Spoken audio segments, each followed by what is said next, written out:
ঘি ঘি ঘি এই ঘির অনেক বদনাম আছে। বদনাম কিরকম বলি, অনেকেই ঘির উপরের থেকে মধুর উপরের থেকে আস্থা হারাই ফেলছে।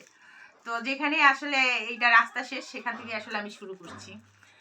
আমি শুরু করব সব সময়ের জন্য ভালো জিনিস দিয়েই। আমি কখনো খারাপ জিনিস দিয়ে শুরু করি না, ভালো জিনিস দিয়ে শুরু করি। প্রথম বিজনেসে আমি সাকসেস, সেটা হলো গুড়। আর এইটা গুড়ের পরে হলো ঘি আর মধু, এই দুটাতেই আমি সাকসেস হব ইনশাল্লাহ, আপনাদের দোয়ায়। কারণ আপনারাই তো জানেন, আপনার জিব্বাই বলে দিবে যে আমি কি বিক্রি করতেছি, কোন জিনিসটা বিক্রি করতেছি। আমাদের জিব্বাই আসলে সব কিছু বলে দেয়। তো আমি বলবো, সবাইকে বলবো এই ভালো ঘিটা নিয়ে যাবেন, একদম অরিজিনাল পিওর গুড়। আপনারা যদি কেউ বলতে পারেন যে এই গুড়টা, এই ঘিটা খারাপ, আমার আসলে গুড় বলতে বলতে সবসময় গুড়েই চলে আসছে। ঠিক আছে, অনেকদিন গুড়ের অ্যাড দিচ্ছি, এখন ঘিয়ের অ্যাড দিব আর মধু অ্যাড দিব। তো গুড়ের কথাই সবসময় চলে আসে। এই গুড়টার জন্য আমার মন খারাপ হচ্ছে, গুড় শেষ হয়ে গেছে। গুড়টা নিয়ে আমি খুবই হ্যাপি ছিলাম, এত ভালো বিক্রি হয়েছে আমার গুড়টা।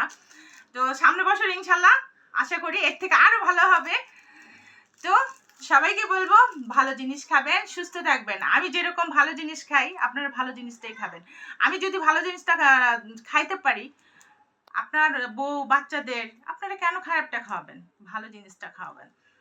আমি সবসময় চিন্তা করি বেছে বেছে, আমি সবসময় বলি না আমি বেছে বেছে জিনিস খাই। তো আমি আপনাদেরকে বলবো বেছে বেছে ভালো জিনিসটা খাবেন, একদম পিওর জিনিসটা খাবেন।